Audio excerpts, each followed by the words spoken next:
WYMT Mountain News at 6. President Trump has reached a tentative deal with Congress to finally end the partial government shutdown.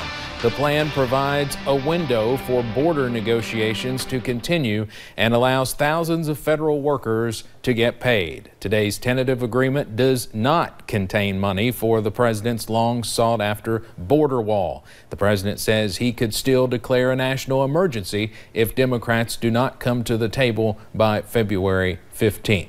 Though some relief is now in sight as the shutdown comes to a close, religious organizations in Martin County still donated to families who were greatly affected over the 35-day span of the shutdown. Inez Free Will Baptist Church, Martin County Ministerial Association, and the Inez Elementary Beta Club all collected food from the community to give back to federal prison employees. WYMT's Taylor Upchurch was there as they loaded up their trucks. Packing up to give back. That's everything we do, is to just show God's love and love on each other and to help in this time of need. Walking alongside those who endured the longest government shutdown in history. If we can imagine ourselves going 30+ days now for the government shutdown without even drawing a cent, how that impacts you over a certain amount of time. Several organizations in Inez coming together to collect food, water, and toiletries, the day-to-day items we typically take for granted. We've really got to empathize with those who are walking that road right now. Volunteers say paychecks hardly ever go far, especially when you go without. They say families working at the Big Sandy prison have reached out, saying this job is their only source of income. If they've got children, we visited a family not long ago that needed items for their children. That's all they asked for. We have had the situation where they've asked us to help us pay some electric bills and things. These are working class people. These aren't people that necessarily want to have a handout. So they're not. This is foreign to them. This is not something they're used to. But it could easily be any of us. That I know personally, if I were to go a couple of weeks without a paycheck, I would hope somebody would step up and help me. Choosing to put others first and fulfilling the need. In Martin County, Taylor Upchurch, WYMT Mountain News. Volunteers with the Ministerial Association and Appalachia Reach Out say more than 330 employees depended on a paycheck from the Big Sandy prison. The Perry County Sheriff's Office received donations of a life-saving drug. Sheriff Joe Engel said that his department received 96 units of Narcan nasal spray. Narcan is a medicine that can save the life of someone who may have overdosed due to opioids. This medicine also can protect officers who may come in contact with dangerous chemicals. Engel says this is just one of the steps in helping combat the drug epidemic in Perry County. I've already been trained on its use, but I've been in contact as well with Hazard ARH, and they're going to also assist, and I'm going to have them to further train the deputies on its use, because I want someone that's with experience with this and in the medical field to firsthand let my deputies know the use of this. Training will be happening soon, and it will hopefully be distributed to the deputies by the end of next month. And it was a beautiful but very chilly day here in the mountains, so if you want to get out and enjoy the weather, this weekend might be a little bit better. You could see here, though, on our US 119, US 23 Jenkins cam, the snow's still on the ground. It looks absolutely beautiful over there. Good thing it's not on those roadways, though, anymore. Satellite and radar shows a few flurries that moved through the mountains a little bit earlier this morning, but we've seen that clear out, and now we are seeing mostly clear skies as we head into your Friday night. Now, check out those temperatures. They're already dropping pretty quickly into those mid to upper 20s, lower 30s across the mountains. We'll see those drop a little bit before cloud cover really starts to increase once again as we head into your early Saturday. Those clouds will start to increase, hopefully warm us up just a little bit. Few flurries are possible, though, into the very early morning hours, but cold conditions as you wake up for your Saturday. Now, checking out our Twitter topics, we have a lot to talk about. Weekend snow chances, there are a few, not a whole lot, but we're really keeping an eye on this next system that'll be moving in early next week. And then by the time we get to midweek, we're going to see a cold snap and some Arctic air start to move in. Steve, we'll talk about that and more coming up in just a few minutes. All right, thank you, Paige.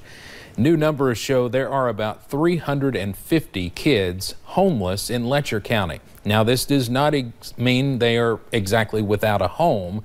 WYMT's Connor James breaks down what it does mean and what people in the community can do to help. 350. That's how many kids are roughly homeless in Letcher County. And suddenly I've seen a large increase in the homeless population here. LaRonda Baker Cornett is a volunteer at ICANN Services, an organization that helps those in need. Just the other day we had a single mother with a couple of kids, and one of our members saw her walking up the road. Now, the 350 homeless kids in the county does not mean that they are literally without a home. By legal definition, it means many of them live with friends or may not have suitable housing. It's cold out. She had small children. These are school-age children in this county. As for the mother they helped with the kids, we were able to kind of help her out. We actually put her up in a hotel room for the night. That's one of the many cases of people in the community coming together to help. And volunteers say they can always use any sort of help. We can always use manpower, and that's free. Even if it's not through physically donating. In Letcher County, Connor James, WYMT Mountain News.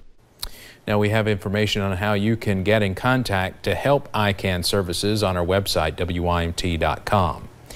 Governor Matt Bevin has announced he will be running for re-election in 2019. Senator Ralph Alvarado will be his running mate. Angela Reichert is in Frankfort tonight. She joins us live with more. Angela?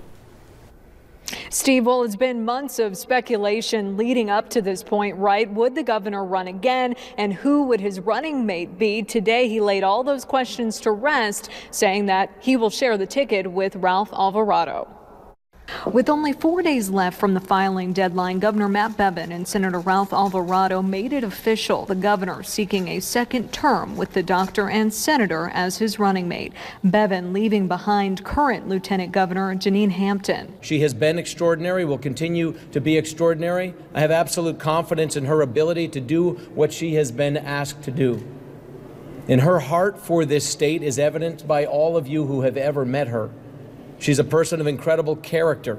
She's a dear and personal friend. But despite that, the governor says the senator from the 28th district has the sense of urgency needed to move forward. I'm humbled that Governor Bevin has even considered me and has asked me to help be his running mate to carry on, I think, the accomplishments that we've done for the past 3 years in this state. I think you can take a look at the economic advancements, the job creation that we've had. We want to get Kentucky to be on the map, to be top 5 in all the most important economic categories. And I think the vision that he has had for this state needs to be carried on and carried forward. When asked if the governor thinks Alvarado will help his relationship with the legislature, Bevin said it certainly won't hurt, calling him known and respected among colleagues. Now, I stopped by Lieutenant Governor Jeanine Hampton's office a little while ago, earlier this afternoon. I wanted to ask her what she thought of the governor's decision, but she did not appear to be in. For now, reporting live in Frankfort, Angela Reichert, WYMT Mountain News. All right, good to see you, Angela. Thank you very much. Now let's take a deeper look at Bevin's running mate, Senator Ralph Alvarado. He is a Winchester native. The Herald Leader reports he is Kentucky's first Hispanic elected to the Kentucky General Assembly. That happened back in 2014. He represents Fayette, Clark, and Montgomery counties in the state Senate. He was reelected to his seat this past November. Alvarado is the son of immigrants and is a medical doctor. He serves as vice chairman of the Health and Welfare Committee. Now, Governor Bevin will face off against two primary contenders in May. One is local state representative Robert Goforth of Laurel County, the other William Woods. On the Democratic side, there are 3 candidates so far. State House Leader Rocky Atkins has filed his papers. That happened yesterday. So has Attorney General Andy Beshear and Jeff Young. Now, a fourth probable candidate, former State Auditor Adam Edlin, announced his candidacy earlier this month, but as of last check had not filed the official paperwork yet. As we have said, there are only 4 days left to file that deadline, January 29th. Employees at a Frankfort restaurant had some help this morning thanks to Governor Bevin. Before filing for re-election, he passed out orders at a McDonald's. The governor was there to highlight a program helping employees looking to improve their education. Lauren Miner has more on that. Serving special guests to 11. Since the the 1940s, McDonald's has been serving customers, but this morning the attention was on restaurant employees. Governor Matt Bevin visited the McDonald's off Limestone Drive in Frankfort, recognizing a program aimed at helping employees pursue an education. Think about the impact that a place like this has on the lives of people who work here, in the lives of their families. And that is the whole point of this. McDonald's Archways to Opportunity program provides employees with an opportunity to grow, learn, and progress no matter their current education or where they are in their career. That includes earning a high school diploma or working towards a college degree. Life had many changes for me, and I just never thought I needed to do it. And then as my kids got older, I decided that I needed to pursue my education. McDonald's also recently announced that they will be investing $150 million to expand the program. Have a great day. After today's press conference, Governor Bevin gave employees a hand by passing out orders and greeting customers pulling up to the drive-through window. He says this program has created opportunities for education, financial assistance, and helping people become all that they are capable of being. They are willing to help you and be there for you as a family, so it's more than just a restaurant. Lauren Miner, WYMT Mountain News. Coming up on Mountain News at 6, the Kentucky Wildcats hit the court again tomorrow, and College Game Day is also in town. We'll have all the latest from Lexington. And this weekend features a mix of rain and snow. We'll break down that full forecast in just a few minutes.